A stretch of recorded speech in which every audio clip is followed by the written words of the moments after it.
Imagina existir sin haber sido deseado, sin recuerdos, sin infancia, sin nadie que pueda decir, es mío. En 1828, en Alemania, apareció un joven que no encajaba en el mundo. No escapaba, no pedía ayuda, no entendía dónde estaba, simplemente había aparecido. Decía llamarse Kaspar Hauser, y desde el primer día su presencia fue incómoda, como si alguien hubiera cometido un error. Y el error hubiera empezado a respirar. La Alemania del siglo XIX no era un país. Era un mapa roto en reinos, ducados y familias poderosas. El poder no se discutía, se heredaba. La sangre definía el futuro. Un hijo legítimo aseguraba estabilidad. Un heredero equivocado podía provocar disputas, traiciones o muertes. En ese mundo, la identidad no era un detalle, era un arma. Y Kaspar Hauser apareció sin identidad, en una sociedad obsesionada con los linajes. Kaspar tenía alrededor de 16 años, pero no se movía como alguien de esa edad. Caminaba torpemente, no sabía usar cubiertos, no comprendía situaciones básicas. La luz del sol le provocaba dolor, los ruidos lo paralizaban, los animales lo aterraban, los médicos notaron algo inquietante. Su cuerpo mostraba signos claros de aislamiento prolongado, músculos mal desarrollados, reflejos anómalos, una sensibilidad extrema. Eso no se aprende, eso no se imita, eso deja marcas que no se pueden fingir. Cuando Kaspar logró expresarse mejor, contó su historia. Dijo que había pasado toda su vida encerrado, en una habitación pequeña, oscura, sin ventanas. Dormía en el suelo, comía siempre lo mismo. Nunca escuchó conversaciones humanas, solo veía a un hombre que no hablaba, que dejaba la comida y que, con el tiempo, le enseñó a escribir una sola cosa, su nombre, nada más. Ni explicaciones, ni afecto, ni preguntas. Kaspar no hablaba con odio, hablaba como alguien que nunca fue tratado como una persona.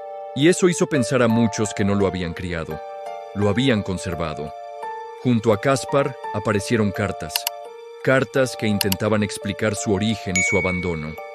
Pero algo no cerraba. La letra, la forma de escribir, la estructura, era demasiado parecida a la de Kaspar. Entonces comenzaron las dudas.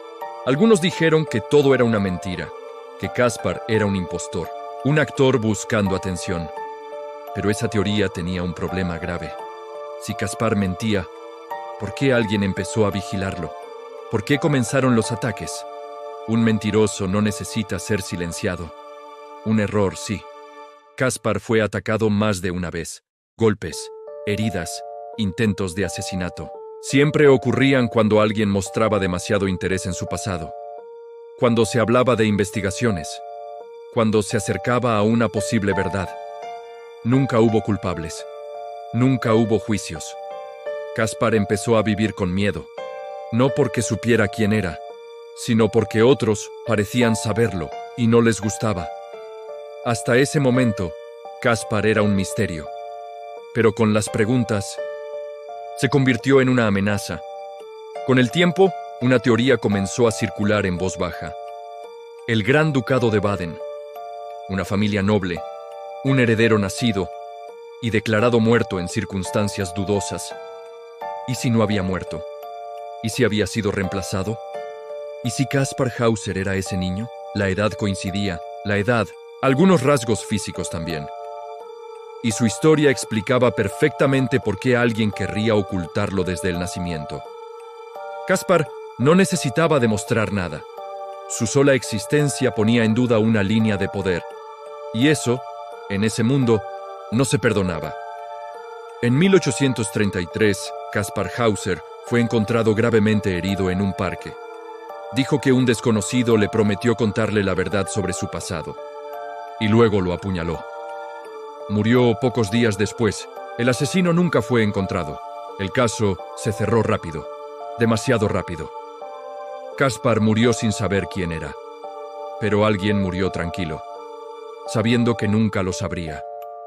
La historia recuerda a Kaspar Hauser como un misterio, pero los misterios no sangran, No sienten miedo, no son atacados. Caspar, sí, tal vez no fue un hombre sin pasado. Tal vez fue un pasado demasiado peligroso. Uno que alguien decidió borrar antes de que pudiera hablar.